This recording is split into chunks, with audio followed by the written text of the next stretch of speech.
Dans cette vidéo, on va voir ce qu'on appelle fonction croissante et fonction décroissante, et plus particulièrement pour les fonctions affines.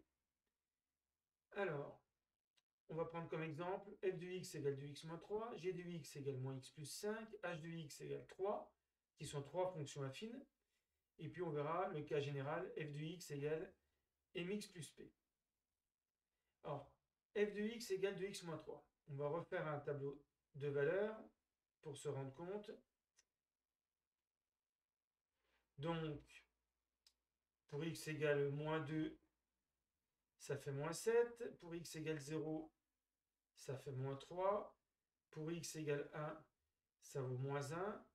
Pour x égale 2, 2 fois 2, moins 3, ça vaut 1, etc. Donc on a l'impression que quand x augmente,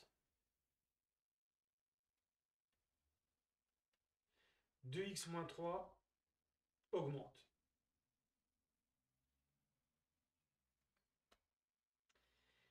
Généralement, on traduit ça en faisant un tableau de variation qui remplace le tableau de signes. Donc par exemple, entre moins 2 et 2, ça augmente. Donc on met une flèche qui augmente. Là, pour moins 2, je peux mettre moins 7. Pour 2, je peux mettre 1. Donc on va dire que la fonction est croissante sur l'intervalle moins 2, 2. Et donc le tableau de variation ressemble beaucoup au tableau de valeurs, sauf qu'on ne met que les valeurs importantes, le début et la fin de l'intervalle. Donc là, on va dire que la fonction f est croissante sur moins 2, 2. Donc là, on n'a rien démontré. On n'est pas sûr que sur d'autres intervalles, ça soit la même chose, etc. Donc si on veut le démontrer, il faut faire une démonstration générale. Alors, pour faire une démonstration générale, on prend généralement U sur l'axe des abscisses plus petit que V. Ensuite, on compare f de U avec f de V. Si f de U reste plus petit que f de V, quel que soit U et V, ça veut dire que la fonction est croissante. Donc, comment on fait pour montrer ça? Eh bien, on prend U plus petit que V. Donc, si U est plus petit que V, 2 fois U est plus petit que 2 fois V. Donc, 2U moins 3 est plus petit que 2V moins 3. Le fait de multiplier par 2 ou de retrancher moins 3, ça ne change pas le sens de comparaison. Ce qui veut dire que f de U, 2U moins 3, c'est f de U, est plus petit que f de V. Donc, si U est plus petit que V, f de U reste plus petit que f de V. Ce qui veut dire que si x augmente, je viens de montrer que f de x augmente. Et là, ça marche quel que soit U et V sur R. Donc, on va dire que f est strictement croissante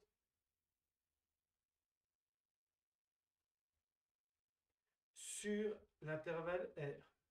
Pas simplement sur moins de 2 comme tout à l'heure.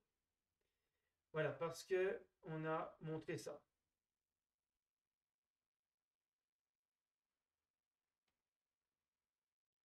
Donc le tableau de variation que j'ai fait tout à l'heure, je peux le compléter. Moins l'infini plus l'infini.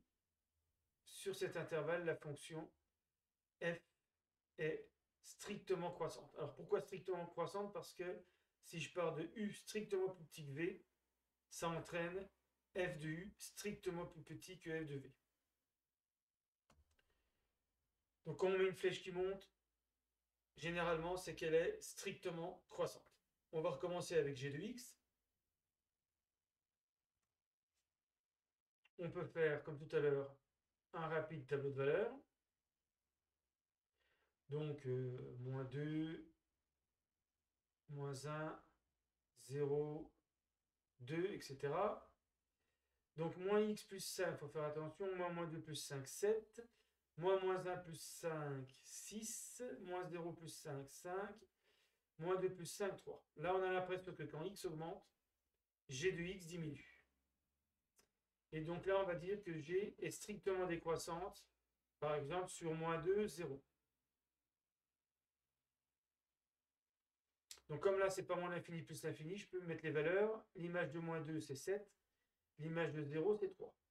Et si c'est cohérent, là, 7 est plus grand que 3, donc ça marche, comme elle est décroissante. Alors, comme tout à l'heure, il faut faire une démonstration générale.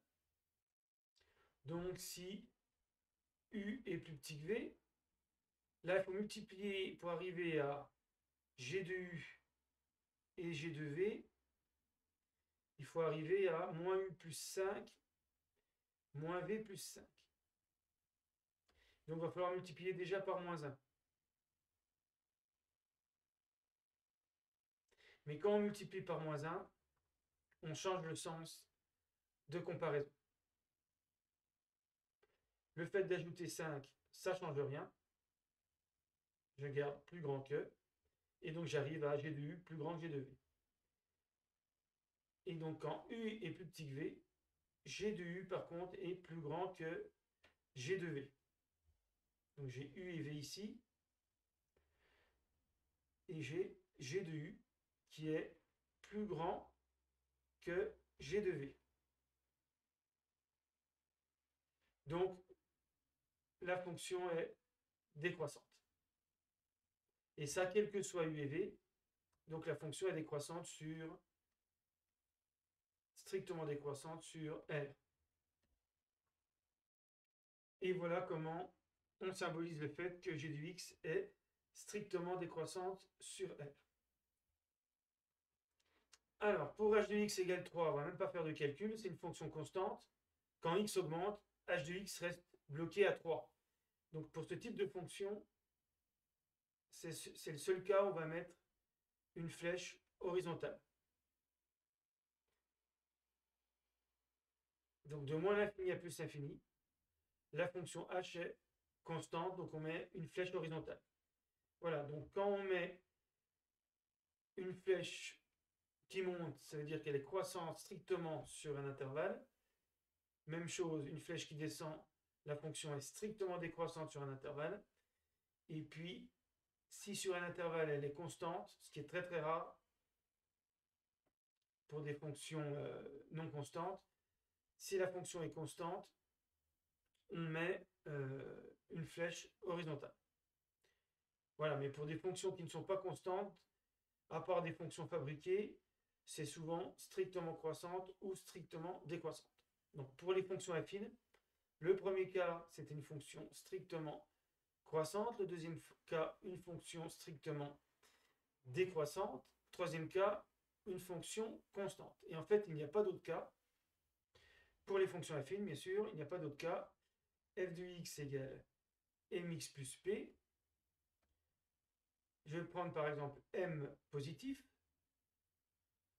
U plus petit que v entraîne m fois u plus petit que m fois v, puisque j'ai multiplié par un nombre positif. Donc je garde le sens de comparaison. J'ajoute p, donc quel que soit le signe de p, il n'y a pas de problème. On peut toujours ajouter un nombre de chaque côté sans changer le sens de comparaison.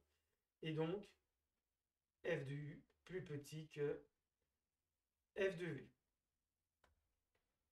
Donc, f, dans ce cas-là, est strictement croissante sur R.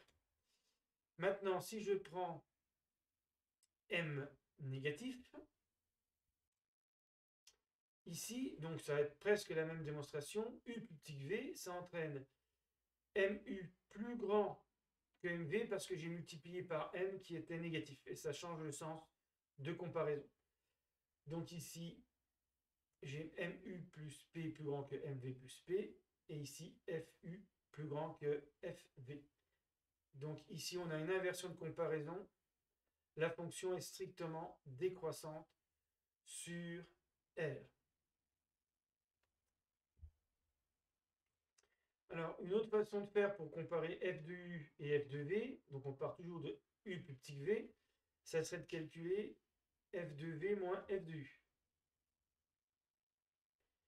Quand on veut comparer deux nombres, on calcule la différence et on étudie le signe de la différence. Ça fait MV plus P moins MV plus MU plus P.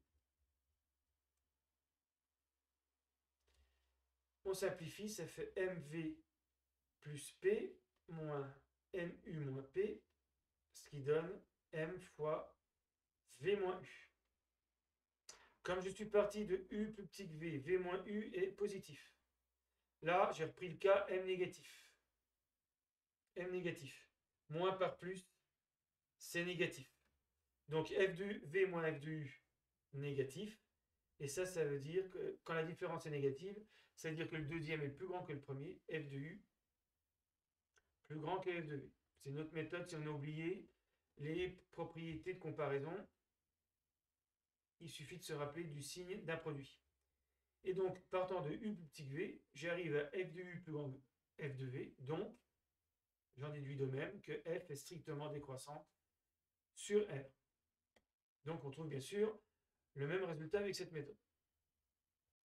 En conclusion, maintenant, vous savez que si vous avez affaire à une fonction affine, il suffit de regarder le signe de M. Si f de x égale mx plus p, vous regardez le signe de M. Si M est positif, vous savez que la fonction est strictement croissante sur R. C'est le cas par exemple de 2x moins 3. Si M est négatif, la fonction est strictement décroissante sur R. C'est le cas de moins x plus 5. Et bien sûr, je n'ai pas fait le cas M égale 0.